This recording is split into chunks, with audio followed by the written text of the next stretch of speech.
Welcome to the Jeremiah Show. I've got a really special guest today, William Eick, as Matsu's executive chef and owner. Yes. Thrillist awarded him Best Chef in San Diego in 2017. And in the fall of 2021, in Oceanside, California, he opened his modern Japanese concept, Matsu. Matsu is the Japanese word for pine. The tree is a bridge between cultural inspiration and Matsu's sense of place. There is a connection between its deeply rooted significance in Japan culture and the rare Torrey Pines that uniquely dot the San Diego landscape. Matsu follows a new light in modern Japanese cooking while paying homage to centuries old traditions. Matsu honors the philosophies behind the culture and its cuisine while expressing the local terroir and what grows naturally around us, just as the Japanese would. The menu is Chef William's study of pristine, simple ingredients. The overall experience, a balance of ritual and serenity, providing a sense of omotenashi or Japanese hospitality. San Diego Magazine named it Best Japanese Restaurant in 2022 and 2023. Outre Magazine named it one of the best Japanese restaurants in the country. San Diego Union Tribune said Matsu shines, and Modern Luxury says Oceanside's new Japanese. Welcome, Chef William Eick. Thank you for having me. Thank you for being here. And right off the bat, I kind of want to go back into your history a little bit, if we could here. Yeah. You know, I thought of this time, I thought of A Chef is Born. Yeah. When did you start your culinary journey? When were you born, basically, into this profession? When did it become apparent to you that this was your journey, this culinary journey? Yeah, I've always been into food and creation and art and all the things, especially the Japanese culture from a very, very young age. And then when I first got into kitchens in 17, 18 years old, back in about 2005 or so, I kind of understood there was a passion there. Went and did a semester in culinary school. And then I was like, you know what? I like doing this, but I don't know if it's for me. And I ended up actually going to school to be a mechanic for automotive technology and stuff. Oh, wow. And A little then, bit different. yeah, way different, way left field. And once I got out of that, I'm like, you know what? I don't want my hobby to be my job. And I was in kitchens. I was working in the first real kitchen I was working in was at that time, I was in a Japanese kitchen. And I'm like, you know what? I really enjoy this. It doesn't feel like work. Uh, I love the sense of creation and putting beautiful food on a plate and having it be this artistic expression. It really kind of spoke to me. So I just kind of said, you know what? I'm going to stick with this and see what happens. And now, like 17 some odd years later, I'm still doing it, still loving it. So, what age, you may have said this, and I could do the math, but what age were you when you took that first job in that Japanese kitchen, that Japanese At that restaurant? point, I was about probably 20, 21. Okay. I was working at Einstein's Bagels before that, so I was still like kind of in food. Uh, Hmm. Definitely wasn't like sitting there on the grill or anything. You're not going to open a bagel shop anytime soon, are you? No, no plans, no plans. I wasn't a big bagel guy before, and 4 years of Einstein's Bagels kind of. So is that when you fell in love with the Japanese culture and the at that restaurant? Were there Japanese owners, or like give me a sense of what that first restaurant was like for you, and why it inspired you so much to So I continue. grew up in the Bay Area, and there was a lot of Japanese influenced food. Even my dad was taking us to sushi like every weekend. A lot of friends were Japanese growing up. So that the sense of and the love of the culture was always there. Uh, wasn't necessarily focused on the food per se, but once I got into that Japanese kitchen, I was like, I love these flavors. I've loved this technique. I've been eating this food my whole life anyways. This is amazing. And then I kind of bounced around. I did French, did Italian, bistros, fine dining, did everything in between. Uh, Even ran a bar and grill at one point, and then I took my first trip to Japan in 2018, much later than I realized I should have at that point, and just like immediately fell in love. Immediately fell in love. I'm like, I need to get back to cooking Japanese food. These are the flavor profiles I miss. I've been searching for since that first kitchen. I now have all this technique, all this background, all this knowledge. I need to go and apply that. And that was kind of like the first, we can call it birth of what started the transition into becoming Matsu.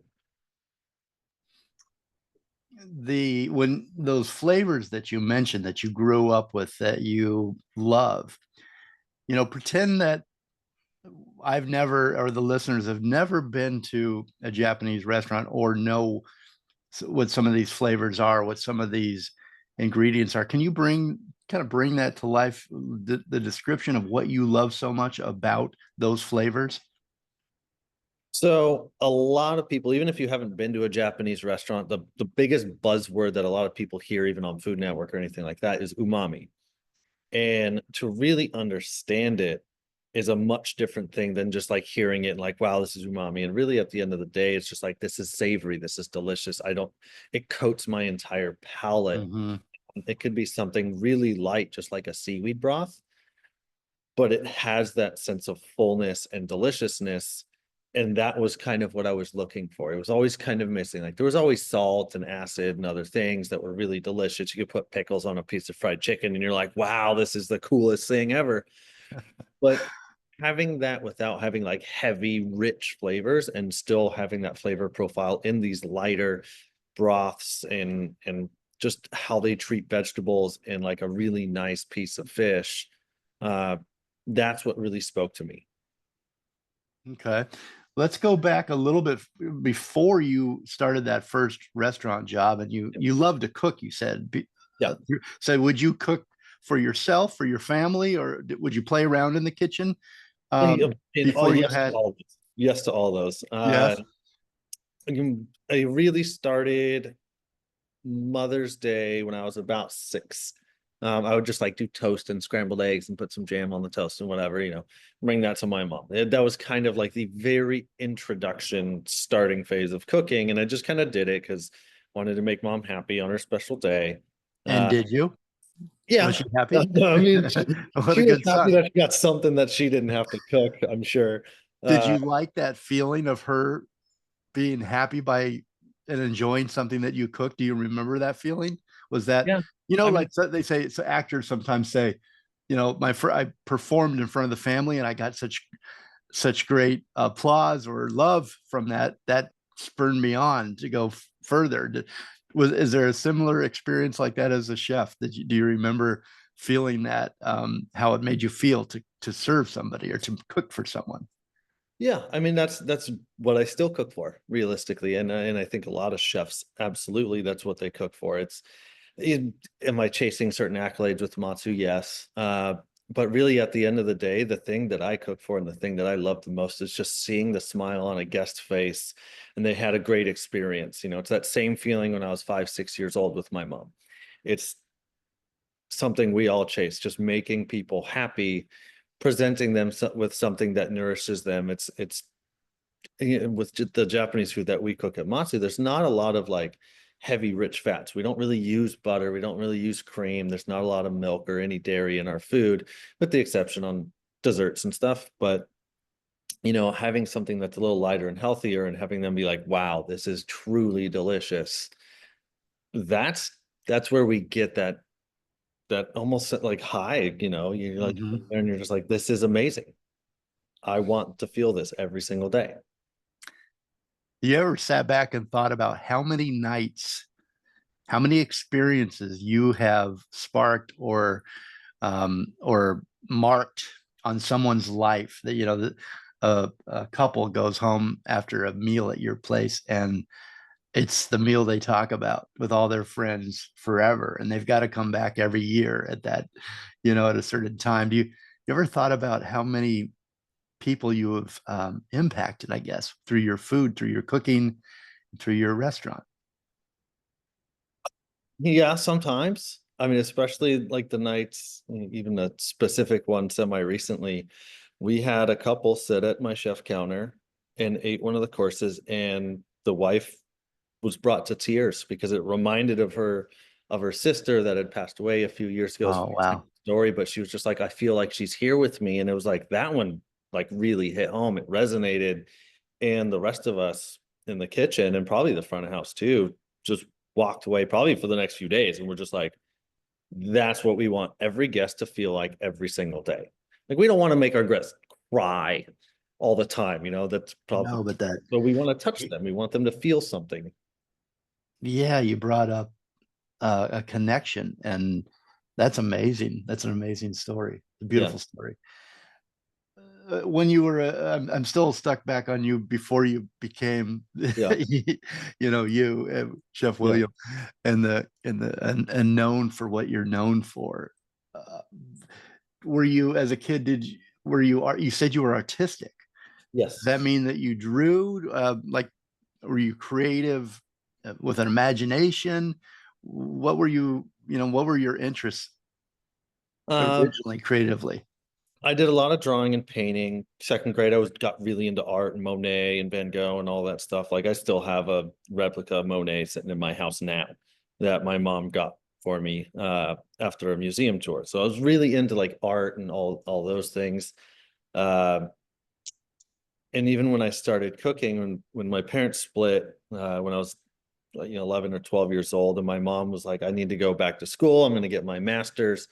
It, she kind of left me in charge of cooking, which was totally fine with me because I enjoyed it. So it was okay. I can mix these things and like feed my brothers, and we can all have like this, what an 11-year-old imagines as a restaurant quality meal, and probably was not something I'd serve now. Uh, but it's just like always throwing things together and like Would you play restaurant? Would you play chef? Did you go that kind far? of, kind of. I mean, there was definitely times as I got into like 16, 17, stuff like that. Yeah, I'd like mix flavors and like pull stuff out of cookbooks and like make it into my own. Wouldn't like set tables like a restaurant. Uh, but definitely got a little chefy with things. More often it didn't work than it worked. Did you have a mentor once now you're in the business? Was there someone that you really looked up to that taught you some skills and some things that you carry to this day?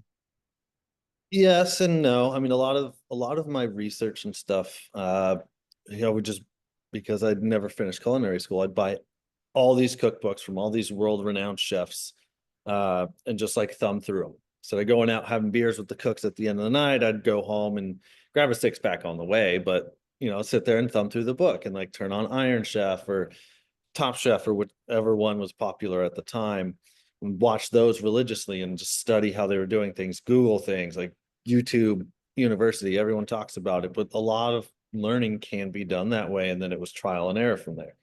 There's definitely chefs I've worked for coming up that have taught me a lot. Some good, some bad. You take away the things you're like, well, I don't want to do that, but I definitely want to follow these traits and these characteristics, this organization type skills, whatever you want to look at that point. Uh, uh, there's one friend that comes to mind that him and I definitely bounce ideas off each other, and I think both of us would call each other a mentor mentee at that point. Like we go surfing together every morning. He's got a restaurant, two restaurants, about a mile south from mine. So we're together all the time. And it's been like that for about 12 years since we first met. And both of us are like these crazy, we like to do the weird stuff. And we want to go get sea snails and make crudos out of the sea snails while everyone's else like, I'm just going to use a yellowtail. This is great. We're like, give us the weird things. We want to explore everything all the time, all the flavors, and learn how to work with them. Where does that come from, do you think, from you and you? I think it's just that chase of creativity. I always want to be tasting new things and Trying new being things. more creative. Um, Especially coming up when I first started to run my own kitchens, it was how do I differentiate myself from all my peers? Mhm. What makes me special? What will make my food special, my restaurant special? What is the story there?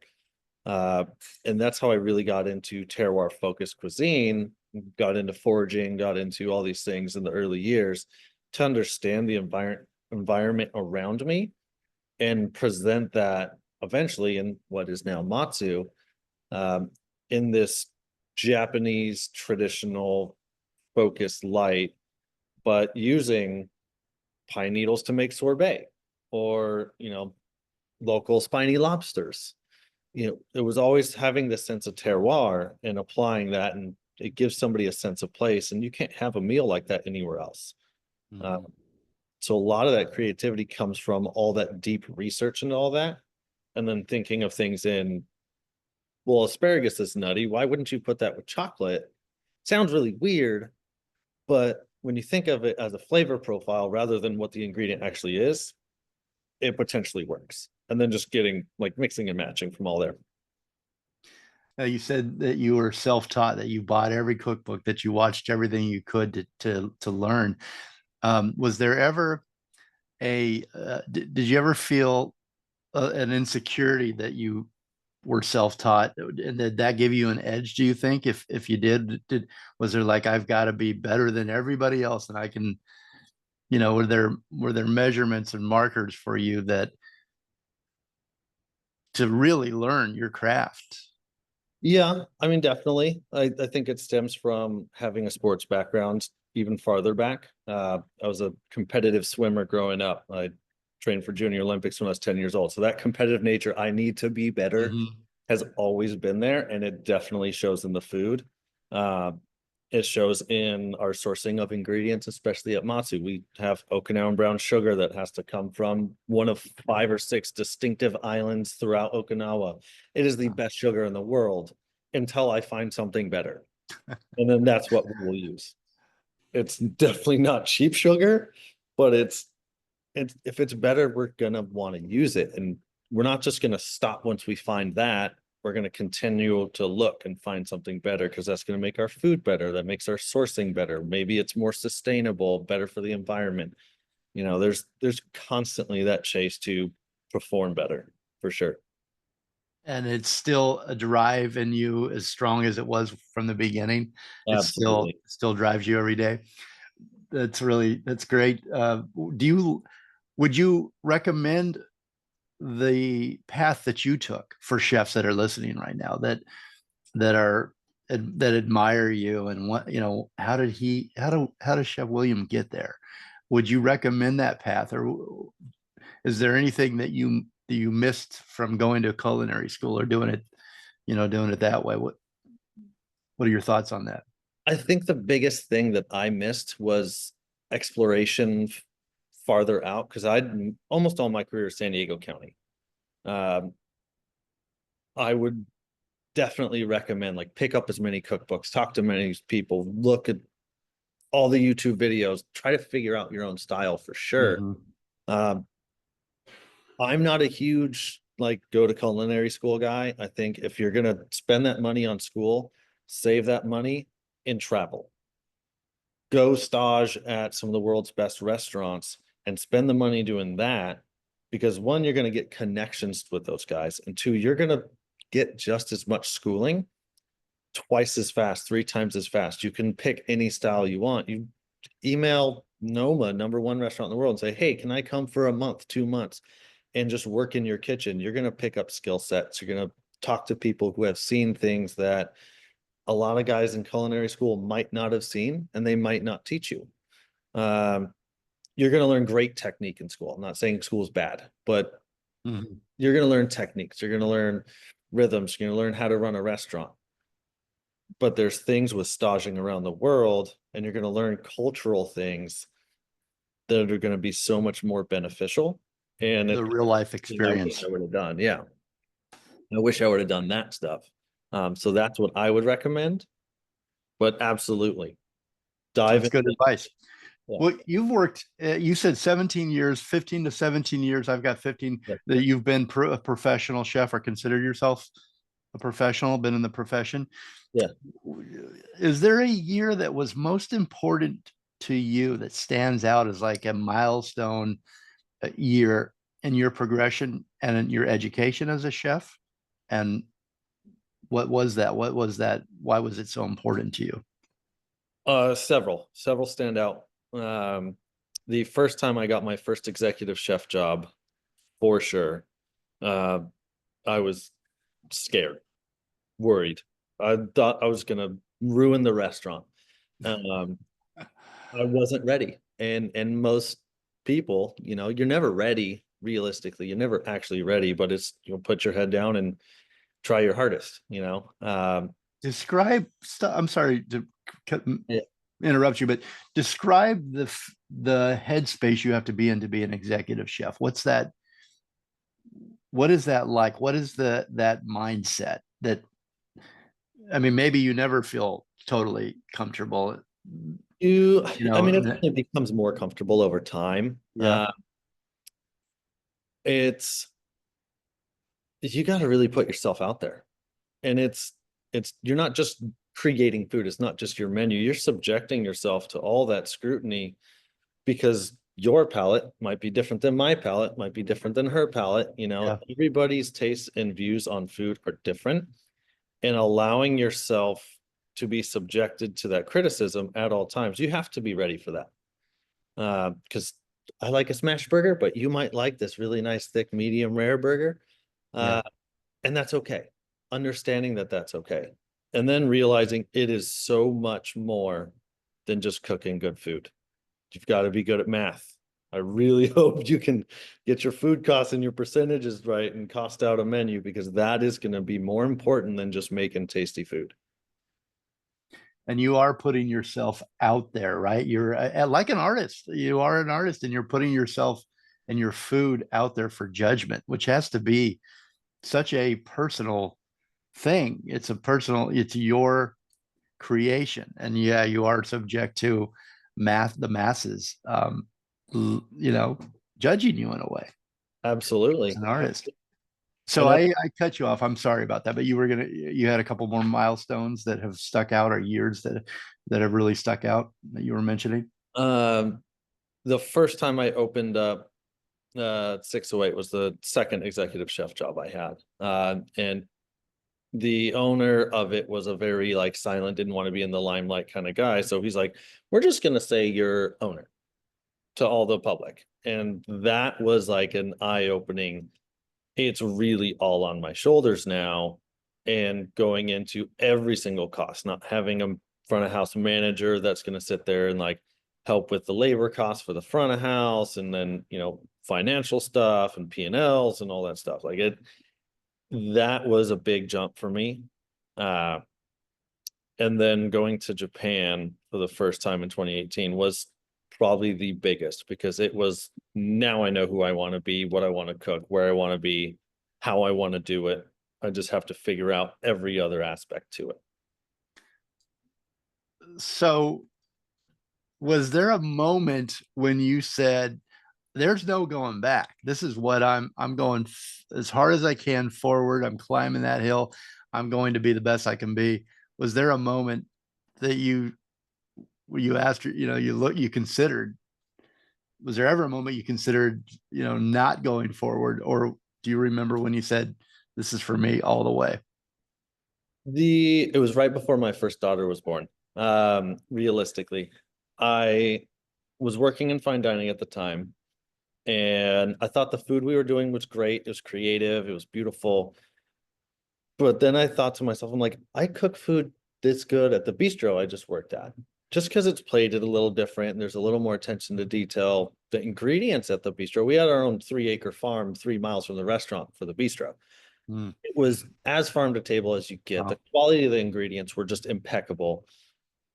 It wasn't like the quality of the food was any better at the fine dining. And I kind of got, I don't want to say jaded, but I was just like, I could just cook really good food and make people happy. I don't have to do this fancy tweezer stuff. Um, and then I had a meal at Aubergine and Carmel while I was the sous chef of that bistro. And I was like, I need to get back to fine dining. It all makes sense. The experience is everything. It's not just the food. And that was kind of the moment where I was like, I need to go back at some point. I need to get back to that.